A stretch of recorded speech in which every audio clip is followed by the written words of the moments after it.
আসসালামু আলাইকুম। আমি মোহাম্মদ জুনাইদ ইসলাম মাফি, জেডএম কাস্টমাইজ বাইক মডিফিকেশন শপ থেকে। তো আজকে আমি আপনাদের একটা পালসার বাইকের রিভিউ দিব। তো এটা একটা পালসার বাইক, এটাকে পরে ক্যাফে রেসারে কনভার্ট করা হয়েছে। তো এই বাইকটা বানাতে টোটাল কেমন কি খরচ হয়েছে আর কোথায় কি লাগানো হয়েছে সব কিছুই থাকতেছে আজকের ভিডিওতে। তো আপনারা ভিডিওটি না টেনে ইনশাল্লাহ শেষ পর্যন্ত দেখতে থাকুন, আমি জানিয়ে দেবো যে কোন বাইক কোন পার্টসে কত কি খরচ হয়েছে।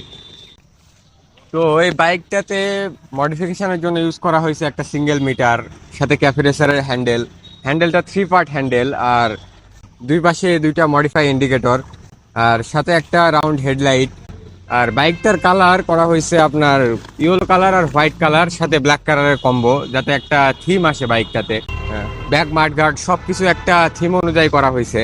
তো পুরো বাংলাদেশের মধ্যে এত বাজেট ফ্রেন্ডলি মডিফাই শুধু জেডএম কাস্টমাইজে আপনারা পাবেন, কারণ আমার কাছে সব কিছু মানে অনেক সস্তায় মডিফাই করা হয়। আপনাদের মন মতো একটা বাইক সাজায় নিতে খুব সস্তার মধ্যে মডিফাই করাতে পারবেন। আর আমি মূলত বাইকগুলো বানাই স্টুডেন্টদের জন্য বা এমন কারোর জন্য যে যারা বাইক একটা শখ থাকে কিন্তু সুন্দর বাইক নিতে পারে না, বা দেখা যাচ্ছে যে বাইকের দাম 2 লাখ টাকা, বাজেটে হয় না। তো অনেকেই চায় যে 30-40 হাজার টাকার মধ্যে একটা সুন্দর মডিফাই বাইক। তো তাদের জন্য আজকে এখন স্বপ্ন পূরণ সম্ভব, কারণ জেডএম কাস্টমাইজে এখন ম্যাক্সিমাম মডিফাই বাইকই আপনার 30 থেকে 40 হাজার, এবং তার থেকে ভালো যদি নিতে চান আরো দাম বাজেট, বেশি বাজেটের বাইক আছে। তো আপনারা আমার চ্যানেলটা সাবস্ক্রাইব এবং লাইক ফলো করবেন, যাতে আমার পরবর্তী ভিডিও আপনাদের কাছে পৌঁছে যায়। ধন্যবাদ।